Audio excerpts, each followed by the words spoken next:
Tos. No se acaban las sorpresas. Viejos amigos. Un fracaso perfecto. El Strategium apenas estaba iluminado. La única luz la proporcionaban las parpadeantes pantallas pictográficas que rodeaban el trono del Señor de la Guerra como si fueran suplicantes y un puñado de antorchas que ardían con poca llama y exhalaban un aroma a sándalo. Habían retirado la pared posterior del Strategium durante los combates en Isban III y habían dejado al descubierto un templo completamente adornado levantado al lado del puente de mando del espíritu vengativo. El Señor de la Guerra estaba sentado a solas. Nadie se atrevía a interrumpir sus furibundos pensamientos mientras rumiaba sobre la batalla que se estaba librando allí abajo. Lo que debería haber sido una matanza se había convertido en una guerra para la que disponía de muy poco tiempo. A pesar de las valientes palabras que había dirigido a sus hermanos primarcas, la batalla en Isban III le preocupaba. No por miedo a los guerreros que podría llegar a perder, sino por el hecho de que todavía estaban trabados en ella. El bombardeo vírico debería haber matado a todos aquellos que él no creía que llegaran a apoyar su plan para derribar al emperador de su trono dorado en Terra. En vez de eso, habían aparecido las primeras fisuras en lo que debería haber sido un plan infalible. Saúl Tarvitz, de los hijos del emperador, había conseguido avisar a las tropas desplegadas en la superficie. Y el Eisenstein recordó el tremendo miedo que Malogurst exudaba cuando se le había acercado para informarlo sobre el desastre relacionado con los rememoradores, el miedo a que la ira del Señor de la Guerra acabara con él. Malogurst se había acercado cojeando hasta el trono con la cabeza agachada y cubierta por la capucha de su túnica. ¿Qué ocurre, Malogurst? Había querido saber el Señor de la Guerra. Ya no están, mi señor, le comunicó Malogurst. Sinderman, Oliton y Keeler. ¿Qué quieres decir? No están entre los cadáveres de la Cámara de Audiencias, le explicó Malogurst. Comprobé todos y cada uno de los cuerpos en persona. ¿Dices que ya no están? Le preguntó el Señor de la Guerra al cabo de un momento. Eso implica que sabes a dónde han ido, ¿no es así? Creo saberlo, mi señor, contestó Malogurst asintiendo. Al parecer, se subieron a una Thunderhawk y volaron hasta la Eisenstein. ¿Robaron una Thunderhawk?, repitió Horus. Vamos a tener que revisar los procedimientos de seguridad con respecto a estas nuevas aeronaves. Primero fue Saúl Tarvitz, y ahora esos rememoradores. Por lo que parece, cualquiera puede robar una de nuestras naves con total impunidad. No la robaron ellos solos, le explicó Malogurst. Los ayudaron. ¿Los ayudaron? ¿Quién? Me parece que fue Jackton Cruce. Se produjo una lucha y mató a Magart. ¿Jackton Cruce?, exclamó el Señor de la Guerra sin alegría alguna. A lo que parece, no se acaban las sorpresas, pero quizá esta sea la mayor de todas. El que se oye a medias tiene de repente una conciencia. Os he fallado en esto, mi Señor de la Guerra. No es cuestión de que me hayas fallado, Malogurst.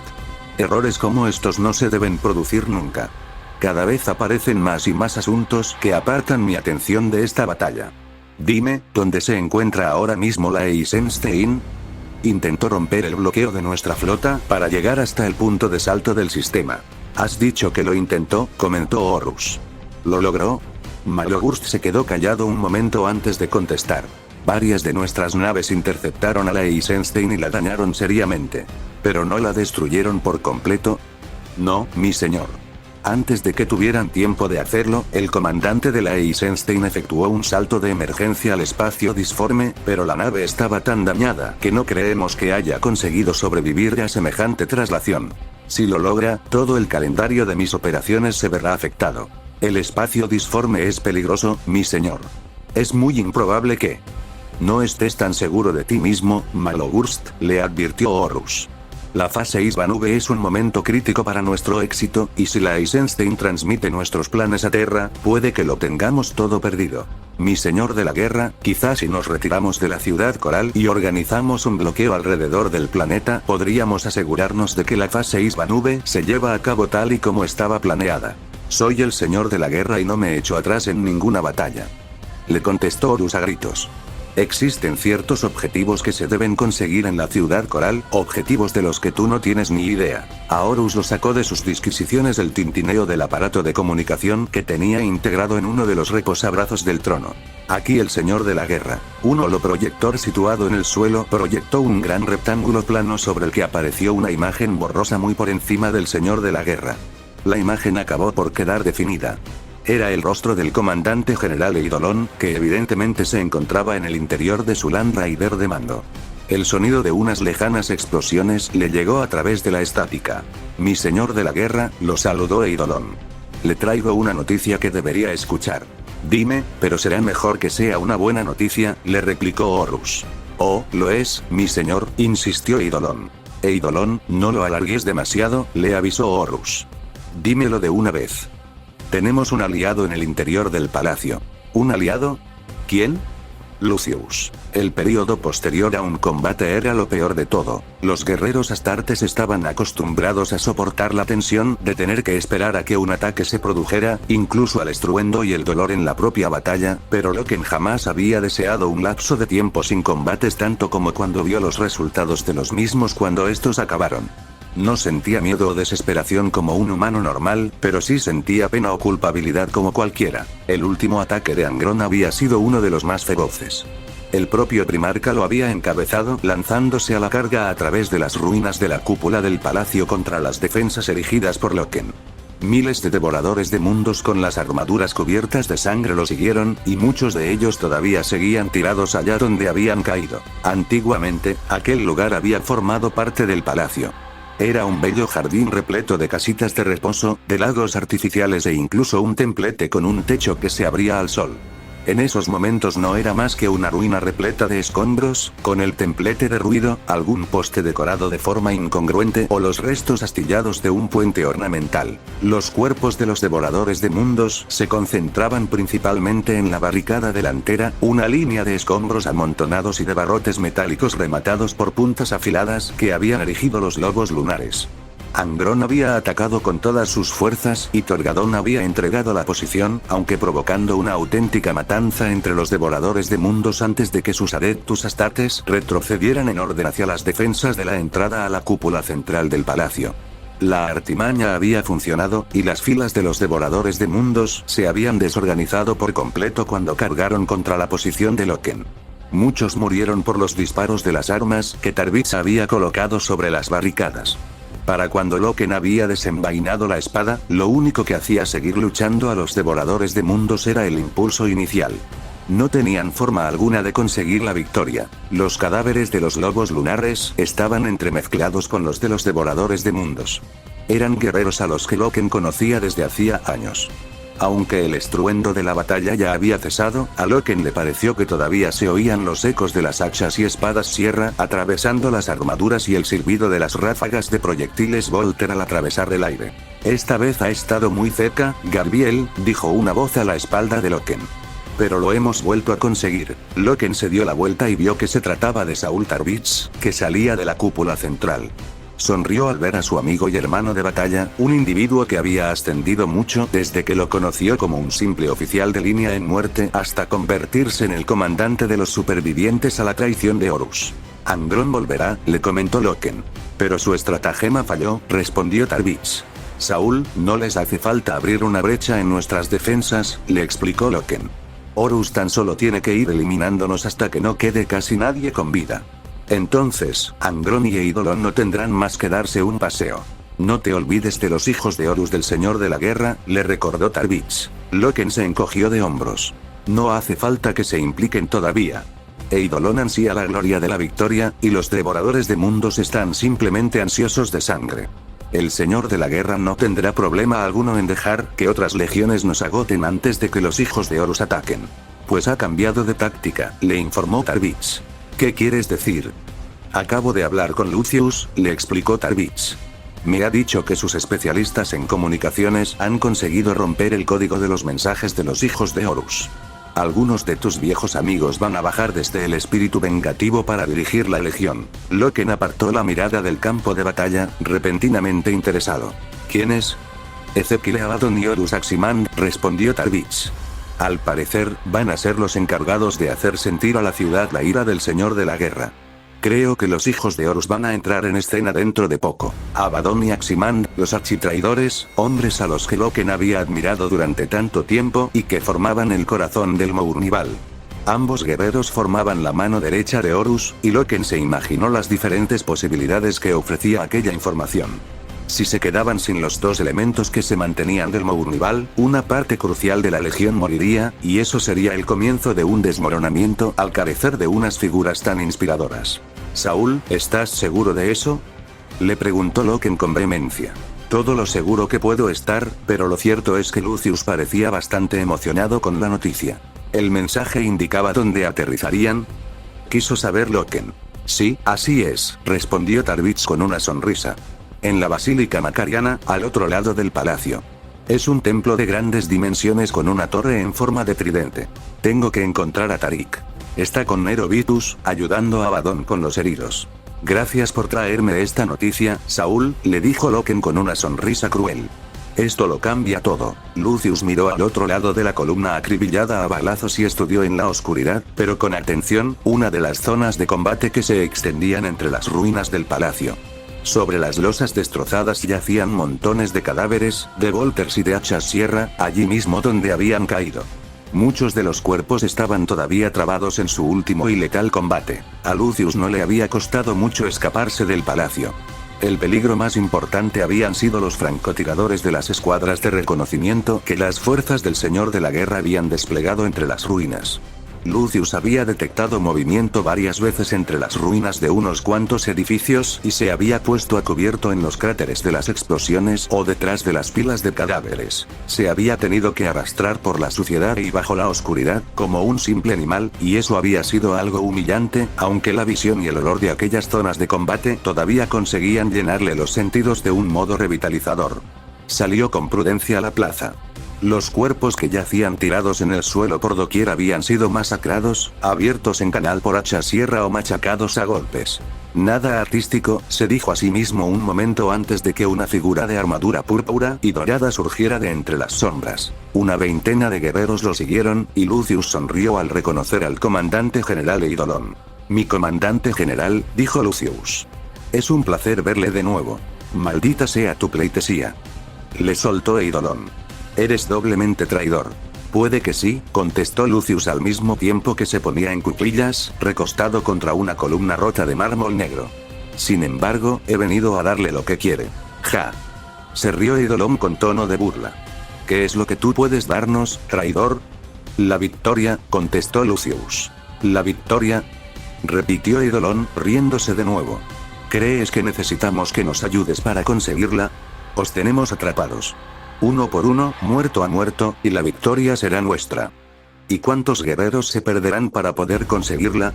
Le replicó Lucius. ¿Cuántos de los elegidos de Fulgrim está dispuesto a lanzar a una batalla que jamás debería haber empezado? Puede acabar con todo esto, aquí, ahora, y mantener a sus adeptus astartes con vida para la verdadera batalla. Sabe que cuando el emperador envíe la respuesta adecuada a la traición de Horus, le harán falta todos y cada uno de sus hermanos de batalla. Lo sabe muy bien. ¿Y cuál sería el precio que tendríamos que pagar por tu valiosa ayuda? Quiso saber Eidolon.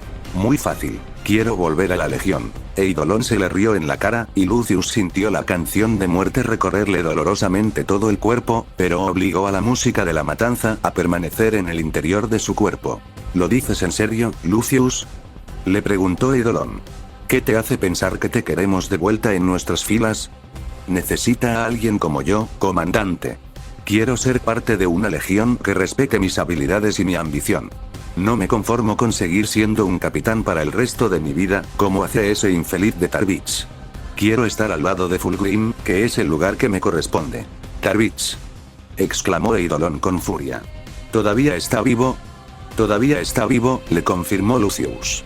Aunque estaré encantado de matarlo yo mismo como favor personal. La gloria de esta batalla debería ser mía, pero él se dedica a darnos órdenes como si fuera uno de los propios elegidos de Fulgrim. Lucius sintió que su amargura aumentaba y tuvo que esforzarse por mantener la compostura. Antes se sentía feliz simplemente con luchar junto a sus guerreros y con dejar a otros mejores que él la gloria, pero ha escogido precisamente esta batalla para descubrir todas sus ambiciones. La culpa de que yo esté aquí en realidad la tiene él. Pides que depositemos mucha confianza en ti, le hizo ver Eidolon. Lo sé, pero piense en todo lo que puedo entregarle. El palacio, a Tarvitz. Tendremos todo eso más tarde o más temprano. Mi comandante general, somos una legión muy orgullosa, pero jamás enviamos a morir a nuestros hermanos para demostrar que tenemos razón. Cumplimos las órdenes del señor de la guerra al pie de la letra, le contestó Eidolon en un tono de voz prudente. Sin duda, replicó Lucius, pero ¿qué pasaría si dijera que puedo ofrecerle una victoria tan rápida y repentina que será suya, y solo suya? A los devoradores de mundos y a los hijos de Horus no les quedará más remedio que limitarse a seguir el ritmo de su avance. Lucius se dio cuenta de que había logrado captar la atención y contuvo la sonrisa que estuvo a punto de aparecerle en el rostro. Lo único que le quedaba por hacer era tirar del sedal. Habla, le ordenó Eidolon. Me voy contigo, Garby, le dijo Nerovipus en cuanto entró en la única cúpula del palacio que no se había visto afectada por el asedio. En el pasado albergaba un auditorio, con un escenario y filas de butacas con rebordes dorados, donde había sonado la música de la creación para la élite de la ciudad coral, pero que se había convertido en un lugar lleno de podredumbre y oscuridad. Loken se puso en pie, abandonando así la meditación previa al combate, y vio que Vipus se había plantado delante de él. Sabía que querrías venir, pero esto es algo que Tariq y yo debemos hacer solos. ¿Solos?, exclamó Vipus. Eso es una locura. Ezequiel y Pequeño Horus son los mejores guerreros que jamás ha tenido la Legión. No podéis enfrentaros solos contra ellos. Loken puso una mano en el hombro de su amigo antes de contestarle. El palacio caerá dentro de poco, con o sin Tariq y yo. Saúl Tarvitz ha logrado proezas inimaginables al mantenernos con vida tanto tiempo como lo ha hecho, pero, al final, el palacio caerá. Entonces, ¿qué sentido tiene que desperdiciéis vuestras vidas de ese modo, buscando a Ezequiel y a Pequeño Horus?, le exigió saber Vipus. Solo tenemos un propósito en Isban III, Nero, y es dañar todo cuanto sea posible al señor de la guerra. Si conseguimos matar a los dos únicos miembros del Mournival que quedan, los planes del señor de la guerra se verán afectados. Eso es lo único que importa. Me dijiste que lo que debíamos hacer era contener a los traidores aquí mientras el emperador enviaba a las demás legiones para salvarnos. ¿Es que eso ya no es cierto? ¿Estamos solos? Loken hizo un gesto negativo con la cabeza y tomó la espada, que había dejado apoyada contra una de las paredes. No lo sé, Nero. Quizá el emperador ya ha enviado a las legiones para rescatarnos, o quizá no, pero tenemos que asumir que estamos solos. No pienso luchar porque lo único que me queda a mano no es más que una esperanza ciega. Lo que voy a hacer es defender mis principios hasta el final. Y eso es lo mismo que yo quiero hacer, pero al lado de mi amigo, le replicó Vipus. No, debes quedarte aquí. Es aquí donde debes defender tus principios. Cada minuto que retengáis a los traidores, aquí es un minuto que le proporcionáis al emperador para que lleve al señor de la guerra ante la justicia. La lucha que Tariq y yo tenemos pendiente es un asunto del Mournival, Nero. ¿Lo entiendes? Sinceramente, no, respondió este, pero haré lo que me pides y me quedaré aquí. Loken le sonrió. No llores todavía por mi muerte, Nero. Puede que Tariq y yo consigamos vencer. Más os vale. Los lobos lunares os necesitan. Loken se sintió apabullado por lo que su más antiguo amigo acababa de decirle y lo abrazó con fuerza. Deseó poder decirle que todavía había esperanza y que esperaba regresar con vida de su misión. Garbiel, lo llamó una voz familiar desde la entrada a la cúpula. Loken y Nero se soltaron del abrazo y vieron a Saúl Tarvis recortado contra la luz que entraba por la puerta del auditorio. Saúl, lo saludó Loken. Ha llegado el momento. Estamos preparados para empezar la maniobra de diversión que nos habías pedido, le informó. Loken asintió y después sonrió a aquellos dos valientes guerreros, soldados con los que había luchado a través de un infierno y con los que volvería a hacerlo 100 veces más si era necesario. Al pensar en el honor que le hacían al considerarlo amigo suyo, notó que se le henchía el pecho de orgullo. Capitán Loken, dijo Tarvitz con un tono de voz lleno de formalidad. Es posible que sea la última vez que nos veamos. No lo creo, contestó Loken. Siempre existe la posibilidad de lo contrario. Entonces, buena suerte, Garbiel. Buena suerte, Saúl, le contestó Loken, ofreciéndole la mano. Por el emperador. Por el emperador, repitió Tarvitz como un eco. Una vez acabada la despedida, Loken se dirigió a la salida del auditorio y dejó que Tarvitz y Vipus organizaran las defensas para el siguiente ataque. Los mapas tácticos que les quedaban mostraban que la Basílica Macariana se encontraba al norte del palacio. Se encontró a Torgadón, que ya lo estaba esperando, cuando llegó al punto desde donde mejor se podría abandonar el edificio. ¿Has visto a Vipus?, le preguntó Torgadón. Sí, le confirmó Loken. Quería venir con nosotros. Torgadón negó con un gesto de la cabeza. Esto es un asunto del Mournival. Eso fue lo que le dije. Ambos guerreros se inspiraron profundamente cuando de nuevo se dieron cuenta de la enormidad de la tarea que estaban a punto de emprender. ¿Estás preparado?, le preguntó Loken. No, respondió Torgadón. ¿Y tú? Tampoco. Torgadón soltó una risa mientras se daba la vuelta hacia el túnel que salía del palacio. Vaya pareja estamos hechos, dijo, y Loken los siguió hacia la oscuridad. Para bien o para mal, la última batalla por Isvan III se les echaba encima. ¿Te atreves a regresar y a presentarte ante mí con un fracaso?, aulló Horus, y el puente de mando del espíritu vengativo se estremeció con la furia de su voz. Tenía el rostro congestionado por la rabia que sentía hacia la espléndida figura que se encontraba ante él mientras se esforzaba por aceptar la magnitud de aquel último contratiempo. ¿Es que no entiendes lo que estoy intentando hacer?, rugió Horus. Lo que he iniciado en Isvan consumirá toda la galaxia, y si comienza con fallos, el emperador nos destrozará. Fulgrim no parecía sentirse acobardado por su furia. El rostro de su hermano mostraba una despreocupación poco propia del primarca de los hijos del emperador. Aunque acababa de llegar con su nave insignia, el orgullo del emperador, Fulgrim tenía el mismo aspecto impresionante que siempre. Su armadura, de una confección exquisita, era una obra de arte en colores púrpura y oro. Lucía nuevos detalles decorativos recién incorporados, incluida una capa con rebordes de piel que le cubría la espalda hasta los pies. Horus pensó que Fulgrim parecía más un libertino o un timador que un guerrero. Su hermano llevaba el largo cabello blanco recogido en una serie de trenzas muy elaboradas, y en sus pálidas mejillas había una serie de leves marcas que parecían ser el comienzo de unos tatuajes. Ferrus Manus es un idiota que no ha querido atender a razones, le respondió Fulgrim. Ni siquiera cuando mencioné la alianza con el Adeptus Mechanicum. Me prometiste que podrías ponerlo de nuestra parte. Los manos de hierro eran esenciales para mi plan.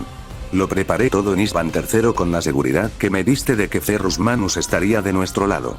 Ahora me entero de que tengo que enfrentarme a un nuevo adversario más. Muchos de nuestros Adeptus Astartes morirán por esto, Fulgrim. ¿Qué querías que hiciera, mi señor de la guerra?, le respondió Fulgrim con una sonrisa, y Horus se preguntó de dónde procedería aquel tono burlón y astuto que mostraba de repente. Su fuerza de voluntad es mayor de lo que yo había previsto. O quizás simplemente tenías una opinión demasiado elevada de tu capacidad de convicción. ¿Acaso debería haberlo matado, mi señor de la guerra?, le preguntó Fulgrim. Quizás sí, le replicó Horus sin alterarse. Habría sido mejor que dejarlo con vida para que vaya por ahí destrozando mis planes. Ahora mismo podría ponerse en contacto con el emperador o con alguno de los otros primarcas y hacerlos caer encima de nosotros antes de que estemos preparados. Entonces, si no queda ningún asunto pendiente, volveré con mi legión, dijo Fulgrim antes de darse la vuelta. Horus sintió que la furia se apoderaba de él ante el irritante comportamiento de Fulgrim. No, no lo harás. Tengo otra misión para ti. Quiero que vayas a Isvan V con todo lo que ha ocurrido. Es bastante probable que la respuesta del emperador llegue antes de lo que yo había previsto, y debemos estar preparados para ello. Llévate un destacamento de hijos del emperador a las fortalezas alienígenas que se encuentran allí y prepáralas para la fase final de la operación Isvan. Fulgrim dio un paso atrás a causa del tremendo disgusto que sintió. ¿Me envías a una tarea que es poco más que la de un simple castellano? Como si no fuera más que un encargado que tuviera que preparar la casa para tu grandiosa entrada. ¿Por qué no envías a Perturabo? Este tipo de cosas son las que más le gustan a él. Perturabo tiene sus propias tareas que cumplir, le contestó Horus. Ahora mismo se está preparando para arrasar su mundo natal en mi nombre. Pronto tendremos noticias de nuestro amargado hermano. No te preocupes por eso. Pues hazle ese encargo a Mortavión. Sus torpes guerreros estarán más que encantados de mancharse las manos en tu nombre. Le replicó Fulgrim en un tono de voz desabrido. Mi legión fue la preferida del emperador en los tiempos en que todavía se merecía que le sirviéramos. Soy el más glorioso de todos sus héroes y la mano derecha de la nueva cruzada. Esto es una traición a los propios principios por los que decidí unirme a ti, Horus. ¿Una traición?, le espetó Horus en voz baja y con un tono peligroso. Una palabra bastante fuerte, Fulgrim. Una traición es lo que el emperador nos obligó a hacer cuando le dio la espalda a la galaxia en busca de su deificación y entregó nuestras conquistas en la cruzada a los escribanos y los burócratas. ¿Me vas a acusar de eso aquí ahora, en mi propia cara, en el puente de mando de mi propia nave? Fulgrim dio otro paso atrás y su furia se disipó, pero con los ojos brillantes por la posibilidad de un enfrentamiento. Puede que lo esté haciendo, Horus. Quizá alguien deba decirte unas cuantas verdades desagradables ahora que tu precioso Mournival ya no existe. Esa espada que llevas, dijo Horus señalando con un gesto la mortífera arma que Fulgrim llevaba al costado. Te di esta espada como un símbolo de confianza, Fulgrim. Solo tú y yo sabemos el verdadero poder que posee. Esa arma casi me mata, y a pesar de ello te la entregué. ¿Crees que le habría dado un objeto semejante a alguien en quien no confío? No, mi señor de la guerra. Exactamente. La fase Isbanube de mi plan tiene una importancia crítica. La mayor de todas, dijo Horus apagando las peligrosas ascuas del ego de Fulgrim. Más todavía de lo que está pasando ahora mismo allá abajo. No puedo confiarle esa tarea a nadie más. Debes ir a Isbanube, hermano mío. Todo depende del éxito de esta fase. Durante un largo y terrible momento, la posibilidad de un enfrentamiento violento restalló entre Horus y el primarca de los hijos del emperador. Finalmente, Fulgrim se echó a reír. ¿Y ahora me halagas con la esperanza de que mi ego me obligue a obedecer tus órdenes? ¿Y está funcionando?, le preguntó Horus, haciendo que la tensión desapareciera. Sí, admitió Fulgrim. Muy bien, se cumplirá la voluntad del señor de la guerra. Iré a Isbanube. Eidolon permanecerá al mando de los hijos del emperador hasta que se reúnan contigo en Isbanube, le indicó Horus, y Fulgrim asintió. Disfrutará de la oportunidad de demostrar una vez más su valía. Y ahora vete, Fulgrim, le ordenó Horus. Tienes una tarea que cumplir.